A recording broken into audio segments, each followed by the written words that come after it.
milzīgā ātrumā mainās ārējais konteksts, kurā atrodas Latvija un arī Latvijas ekonomika. Patiesībā mēs ļoti strauji globalizējamies un nāk iekšā milzīgs daudzums ārkārtīgi liela skaita kompleksu problēmu. Ārkārtīgi liela skaita kompleksu problēmu. Ja mēs apskatāmies Latvijas tādu makroekonomisko politiku, tad mēs redzam, tas mūsu mērķis ir 85% no IKP ir eksports. Ja? 85%. Tas nozīmē, ka pa vietējo tirgu mēs īpaši vairs neuztraucamies.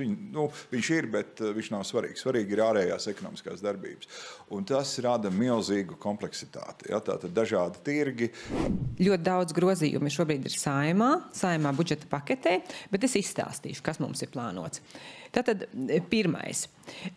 Runāsim par 5 budžeta likumprojektu paketes likumiem, un es viņus mēģināšu koncentrēt tādā veidā, nevis par niansēm, bet par galvenajām lietām, kas būtu grāmatvedim jāzina, un varbūt, kas būtu jāzina arī katram no mums.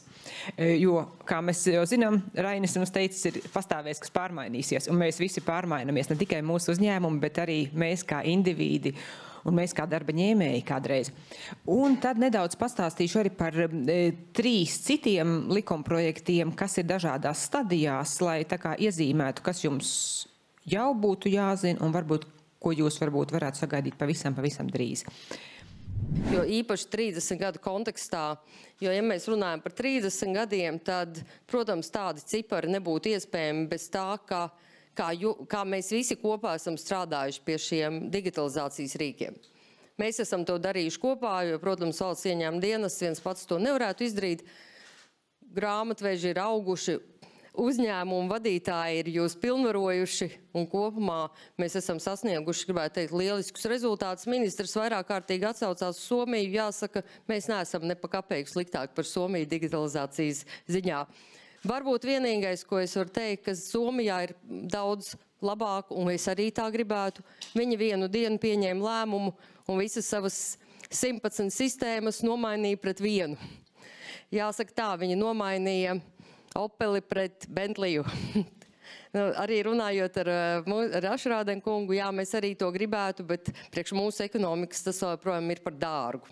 Jaunzemes kundzes prezentācijā vairākas vietas redzējām. Pirmkārt, runa ir par to, kad valsts ieņēmuma dienests arī šoreiz pirmo reizi redzēja publiski ar skaitļiem, kad valsts ieņēmuma dienests neorientējās kā primāri uz pārbaužu veikšanu. Ja, tātad pārbaužu ieņēmumi ir salīdzinoši mazi. Tas ir it kā baigi forši. Pirmais iespējas ļoti, ka tas ir ļoti labi, bet diemžēl nav. Jo pārbaudes jebkurā valstī ir būtisks iekasēšanas avots, bet, kā redzējāt, vislielākais laiks, kas prezentācijā tika veltīts, bija kam? Un tad nākamā nedēļā budžeta komisija ļoti cītīgi visus priekšlikumus vērtēs, ko ieteikt parlamentam apstiprināt, ko nē. Un pēc plāna 7. decembrī tad sāksies izskatīšana un balsošana. Tā kā parlamenta priekšstādātājs solīja par naktīm nestrādāt, kurā dienā beigsies, šis to mēs nezinām, bet noteikti ne 7. Ja vien, protams, kaut kas nenotiek neierasts. Par budžetu, jā, varbūt daži izlaidīšu arī makroskaitļus, jo es sapratu bija. Jā, par budžetu tieši tā pašlaik ir, protams, runa par ļoti lieliem skaitļiem, ko mēs paši, kā sabiedrība, kā nodokļu maksātāji iemaksājam valsts budžetā un kas caur budžetu tiek pārdalīts. Šis, piemēram, ir valsts konsolidētais budžets, piemēram, nav pat pašvaldība, bet ir sociālais budžets, ir pamatbudžets. Un mēs redzam, ka jau vairāk kā 16 miljārdi eiro tiek pārdalīti caur šiem risinājumiem, tā skaitā ieņēmuma pusē 14. pusi. Mēs joprojām aizņemamies, kā redzam, šī aizņemšanās summa arī ir samērā liela. Nevis vienkārši par kaut ko tagad sapņot, bet kas ir tas, ko mēs reāli varam izdarīt. Un tad es padalīšos tiem piemēriem, ko pati es esmu vai nu jau paveikusi, vai es esmu ceļā uz to, ko es esmu sapratusi, ko tad grāmatveži vispār prasa, kas viņiem ir svarīgi, un ko varētu ar to atrisināt, un pat tiešām tas ir paveicams. Šie pirmie 3 saimnieciskās darbības veicēji, autori un individuālie komersanti kopā ir turpat pēc vidu datiem 200 000 cilvēki. Fiziskas personas, ja? 200 000. Tas nav mazs skaitlis Latvijai. Tāpēc mums par viņiem ir jārunā. Un šoreiz tiešām iziesim cauri tiem dažādiem nodokļu režīmiem un paskatīsimies plusus, bet galvenokārt tos riskus. Tad sākam vispārējā kārtība, iespēja vispār nereģistrēt zināmas, bet iziesim mikronodoklis, samazinātā patentu maksa un autori. Latvija mums ir šajā te stabiņā. Ja, tātad tuvu augšai. Visaugstākā likme no man atrastajām valstīm ir Ungārijā – 27. Savukārt, piemēram, Andora, Kanāda, apvienotie Arābu Emirāti, Taizeme ir visai zemes tās likmes, jā, līdz 10%.